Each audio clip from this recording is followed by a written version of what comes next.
In studio with me right now. If you thought you were done voting, you're not. No. We've got candidate for Lubbock County Judge, Curtis Parrish, back in studio with us. Welcome back. Thank you, Chad. It's good to be back. It really is. Well, glad to have you in, and I think hopefully we'll have you at least a couple more times before Election Day. Early voting begins on surprisingly, it begins on Monday, on the 14th.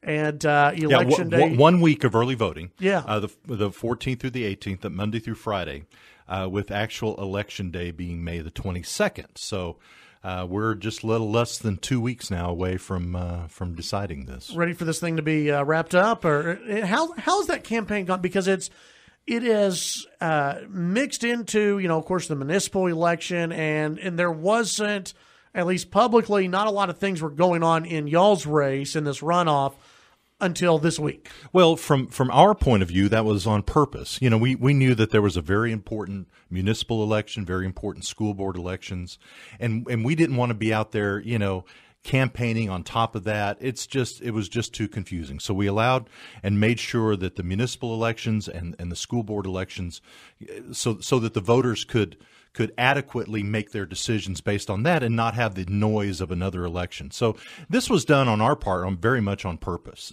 But we knew also that once that municipal election, the city elections, and the school board elections were over, that we had basically 2 weeks to run, even though it's been a long time, since March, since we've had this runoff decision. We knew that we had a window of about 2 weeks to run this campaign, and so we're in the middle of it. So I want to thank you for the other night, on Tuesday night, for moderating that debate between myself and Gary Boren, and also for the opportunity to be on the show with you today. Yeah, really do appreciate it. Absolutely. But still, I think one of the biggest disagreements between you and your opponent is the role of Lubbock County Judge. Had him on yesterday. He still disagrees that it does not have to be 75% of the job to be Lubbock County Judge. And you remember this during the debate. He said that if you're paying attention to 75% of the judicial side, then you're ignoring the budget, the roads, and everything else that's going on. Go ahead, give us your point of view on the role of Lubbock County Judges, and is it really 75% of the day, 75% of the week that you're going to be spending on those judicial issues? Well, understand that the job description, the role of the Lubbock County Judge, is set by the Texas legislature through the Constitution and through the statutes. That is determined the Lubbock County Judge role. County judges are different than in every county. In fact, if you look through the statutes, you'll see that the county judge in Dallas County has a much different role than the county judge in Lubbock County. And so you cannot say, well, the county judge in Dallas doesn't have to be an attorney because he doesn't hear probate cases. That's because they have a statutory probate court there. So you have to look at the statutory and constitutional role of the county judge as it pertains specifically to Lubbock County. And this is the job I'm running for. I am running for Lubbock County Judge. I'm not running for Austin, Travis County or Harris County or even Amarillo or Abilene. This is Lubbock County Judge. It's very unique. It's very different. In Lubbock County, the job of Lubbock County Judge is part administrative and part judicial. It is a large part of what the county judge does in Lubbock County. And that, again, is set by the Texas legislature. The Texas legislature says that the Lubbock County Judge has primary or actually original jurisdiction over all probate matters, all guardianship matters, and all mental health cases. This is an area of law that has been growing rapidly. And as Lubbock County has grown, and we're a little over 300,000 folks here in Lubbock County, it's also a volume that has grown substantially as well. That 75% number that I get, it's the duties that even the current county judge has to do in order to fulfill his judicial obligations under the law. under the law, and I want to keep coming back to that with you, Chad. This isn't a job that's made up, and it's not a job description that you can go in and change on your own. If you're not happy with the job description, if you want to do something different than the job description, you need to take that up with the Texas legislature, because they are the ones that set the job requirements, the job description, and the job qualifications. That's what the Texas legislature. As an attorney, I've researched all this, and I've actually been preparing my entire career, both my legal career and my political career, for this job, and running for the job of Lubbock County Judge. Now, should the Texas legislature change that? Well, I don't know. If you can predict what the Texas legislature can do, you're a bigger prophet than I am. But I'm running as the job description sets today. The cases, the judicial cases, I've heard from a lot of people, including one candidate who at the time was running for Lubbock County, or not Lubbock County Judge, but County Court at Law, who said that these cases are they're uncontested cases, that they are not contested. You don't have two sides kind of going at each other in this. Is that right or wrong? Well, if you take, let's just take guardianships. Okay, because that's under the jurisdiction of the Lubbock County Judge, is guardianships. All guardianships are contested, all of them. I mean, you have to have the ward, the proposed ward has to have separate representation before the judge. So the guardian or the potential guardian has an attorney, and the ward also has an attorney. And sometimes they are in conflict. And that happens, and the county judge hears those cases. Now, what you're describing is that the Texas legislature has added the county court to have concurrent jurisdiction. Now, all courts have concurrent jurisdictions, even the district court judges, because sometimes a case will be assigned to a district court judge that he or she cannot hear, and so there has to be another court having concurrent jurisdiction. Now, for whatever reason, that judge cannot hear that case. And in my example, or in my case, as Lubbock County Judge, there may be some cases I can't hear, former clients, and I'll have to recuse myself because I will not. It would be judicial misconduct for me to hear that case. Judge Tom Head has chosen, and again, this is his decision, he has chosen to not hear certain cases because he's not qualified to hear those. And he has passed those on to the Court of Concurrent Jurisdiction, which is Lubbock County Court at Law number 3. But this is a choice that is made. This job of Lubbock County Judge is the original jurisdiction for all of those cases. So just to say it automatically does that, it automatically does that because of past administrations. I am the only candidate that is willing to do 100% of the job of Lubbock County Judge, not just the judicial role, which I feel is vitally important to Lubbock County, but also the administrative role, all of the duties of Lubbock County Judge. And I think if you are out there and you're trying to figure out who am I going to vote for, just think about this a second. You know, my opponent, Gary Bourne, is a former business owner.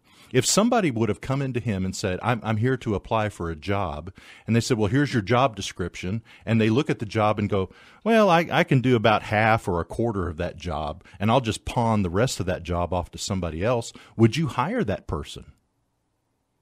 Well, it's kind of rhetorical, but the answer is no, you wouldn't. And so my opponent has said very clearly he does not want to do the job of Lubbock County Judge. He wants to pawn that off on somebody else. And that is not judicially prudent, and that is not fiscally prudent either. In fact, I'll flat out say that is fiscally liberal. What would you say, before we go and take our first break, when it comes to and we've got a lot of other ground to cover. You bet. But what would you say is the percentage of cases that are contested for Lubbock County Judge? Well, again, every guardianship case is contested. But what is that? That's 100%. But what is that breakdown? Like how much? When you sure. take probate, raw numbers. You want raw numbers? Yeah, about how much time would that take? Well, the judge hears. He has on every other Monday. His entire afternoon is spent doing probate and guardianship hearings. On Tuesdays and Thursdays, he's set aside time to do mental health cases, which is another area of law that has grown rapidly in Lubbock County. And also remember, those cases cannot be heard at the courthouse. The judge has to leave the building, go to the hospital facilities or the treatment facilities to conduct those hearings. If my opponent, Gary Bourne, doesn't want to do the job, they're going to have to hire an associate judge just to do the job that he's not willing to do. And that is going to cost me and you as taxpayers in Lubbock County. It's going to cost us about $200,000 a year, which, ironically, is more money than the commissioners did for their raises. That everybody, their hair is on fire about, including Gary Bourne, who says it is wrong and it is even greedy for county commissioners to give themselves a raise. And I'll say it's wrong and it's even greedy to take a job that you don't want to do and give that job to somebody else. When we come back, we'll continue our discussion with Curtis Parrish. Of course, he's in the runoff election for Lubbock County Judge. Early voting begins on Monday. Chad Hasty Show, KFYO. All right, Chad Hasty Show, News Talk 95.1 FM, 790 AM, KFYO. Curtis Parrish back in studio. Candidate for Lubbock County Judge. We've been talking about the job of Lubbock County Judge. Yes. As you know, your opponent, he's gone after you, saying that if you're focusing that much time on the judicial side, you're not going to be able to lead the commissioner's court. And this is something that he brought up yesterday on the show as well, is that the commissioner's court right now has not had as Lubbock County Judge has not had that strong leadership role, so it's been, kind of taken over by other members of the commissioner's court. How would you see your role as a leader? Forget about the judicial side of it for right now, but as a leader of that commissioner's court with two new guys who are coming in, two pretty conservative guys who are going to be in there, and that commissioner's court's going to look a lot different no matter who gets elected. So how do you take that leadership role? Is it going to be like it is now, or do you see yourself as a bigger leader? Well, absolutely. I mean, I think one of my great strengths is to be a leader with vision and integrity. And I think that's what's needed on the commissioner's court. They need to have a county judge who has leadership skills and vision skills to be able to focus them. County commissioners are the managers of the county. We've got 4 county managers. And they each kind of manage their quadrant of the county. The county judge acts as that check and balance to that, to be able to see the whole picture of Lubbock County and to articulate that vision of the whole county. You have a commissioner, in the northwest quadrant in shallow water that focuses on that shallow water area, and he sees those roads and he sees those issues in there. And then you've got another candidate in the northeastern quadrant, in the southwestern, and the southeastern quadrant, and they all kind of have their managers of those quadrants. They're managers of the county. It's the county judge that steps in and says, "This is the big picture. This is where we're going. This is where we want to be in 20 years. This is where we want to be in 50 years." You need a county judge that has leadership and vision and integrity to get that done. One of my what I consider to be one of my great skills, not just as an attorney, but I'm also a certified mediator, and I do a lot of mediation for the Office of Dispute Resolution. Very trained in mediation. And that's a valuable skill if you are a county judge, because you have to bring these people, sometimes with very diverse opinions about the direction, bring them together and come to a consensus on the vision, to be able to articulate that vision, and then to be able to say, this is where we're going and this is how we're going to get there, and bring them together. And I'm the candidate that can do that. During the debate, you said that you didn't feel as though your opponent was qualified to be Lubbock County Judge. You still feel that way? I do, and I heard a little bit about from your discussion yesterday, and you said, well, the job qualifications of the county judge are you just have to be living in the county. Yeah, it doesn't technically say you have to be. No, it doesn't. But Let me tell you what it does technically say. Right. And I hope that will kind of play into my particular point of view on this. The Constitution sets forth the job description and the job qualifications for the Lubbock County Judge. And it says very clearly in Article 5, Section 15, that the county judge must be well informed in the laws of the state. That's the qualification of county judge, to be well informed of the laws of the state. Now, my opponent, Gary Boren, is not well informed in the laws of the state. If he were, he would know that he can't be the budget officer for Lubbock County. That job is assigned by law to the county auditor. If he were well informed in the laws of the state, he would know that you are the presiding officer of the commissioner's court, but you are not a manager of the county. That role is assigned statutorily to the commissioners. You are just presiding over that.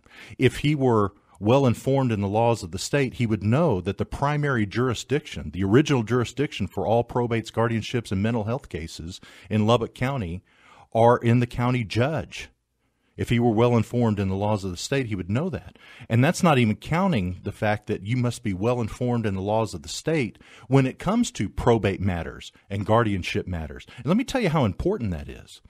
Just this last legislative session, they now require county judges in our size to carry $250,000 bond. That's an insurance policy. And by the way, it's the highest bond required of any judge in Lubbock County. The district court judges don't carry that bond. The county court at law judges don't. The JPs don't cut that. But the county judge must carry $250,000 bond because this area of law is very serious. I've heard my opponent say that, well, it's just a citizen's court. Well, that's not in the Constitution. If he were well informed in the laws of the state, he would know that citizen's court doesn't exist. And he said, well, the framers set it up that way. Well, if he were well informed in the laws of the state, he would know that the framers of the Constitution are us, you and me. We are the ones that make the Constitution. We vote on those things. It's not somebody sitting in a room like what they did in Philadelphia back in the 1780s. The Constitution is written by the people of the state of Texas. My opponent is not well informed in the laws of the state. And so that is my basis of saying that he is not qualified to be county judge. He says, I'm a businessman, therefore I'm qualified to be county judge. There is nothing in the Constitution about you have to be a businessman, but you don't have to be an attorney. You have to be well informed in law. Now, it doesn't say you have to be an attorney, but I am. It doesn't say you have to be a businessman, but I am. It doesn't say you have to be a community leader, but I am. And it doesn't say that you have to have leadership, vision, and integrity, but I do. And those should be and ought to be the qualifications for Lubbock County Judge, to be well informed in the laws of the state and be willing to do 100% of the job to serve the people. You can hang around one more segment? Absolutely. Okay. When we come back, we're going to continue our conversation with Curtis Parrish, candidate for Lubbock County Judge. Runoff election. The early vote begins on May 14th, Election Day on May 22nd. More with Curtis Parrish when we return. Chad Hasty Show, News Talk, 95.1 FM, 790 AM KFYO. Final segment with Curtis Parrish, at least this week. I'm sure we'll see him again next week, both candidates, before Election Day. Of course, Curtis Parrish in the runoff for Lubbock County Judge. And Curtis, this again popped up during the debate and yesterday when I had your opponent on, the issue of a bond election for roads. Yesterday, not only did your opponent bring up floating a bond election, a possible bond election to fix all the roads, said it could be done quicker, we need to address it, but also a possibility of a bond election for public safety and getting more money towards the sheriff's department. What are your thoughts on those two issues, bond election for public safety, bond election for roads?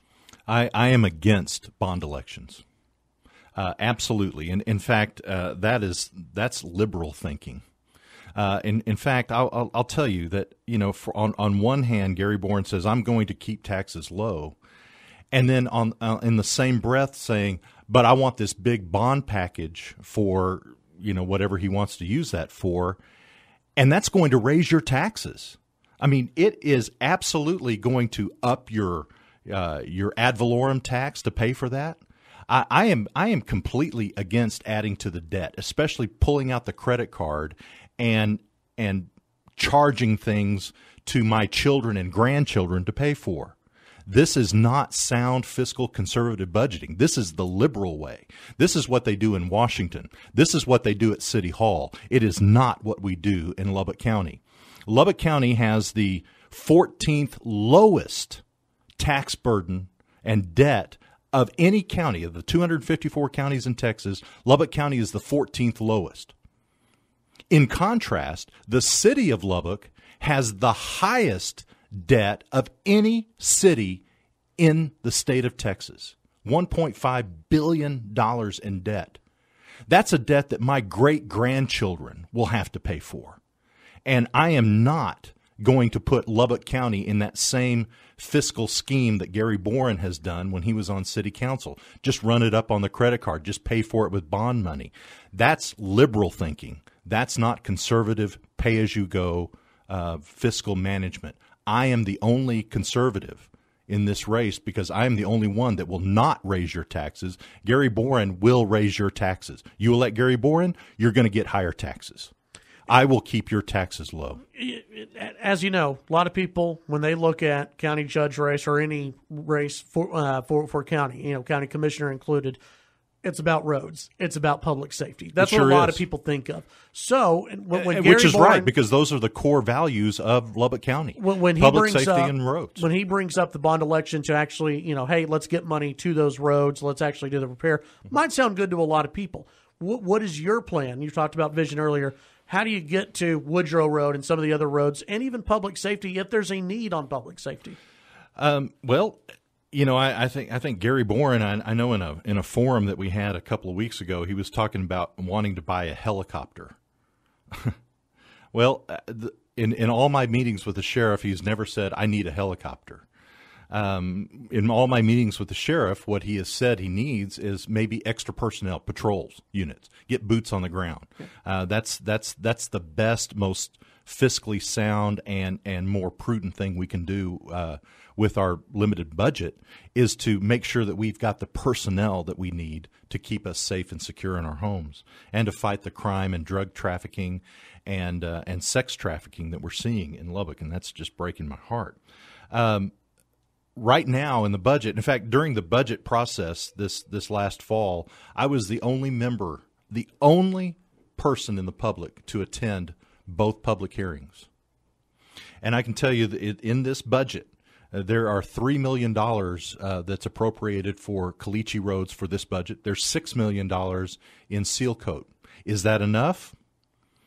No, it's not. Should there be more? Given our limited budget, there should be more, but this is what we can do today. As county judge, what I'm committed to is once our debt is paid off on the detention center, let's roll some of that money that we would have normally had to go for debt service. Let's put that toward roads, and let's instead of $3 million, maybe we can up it to $4 million.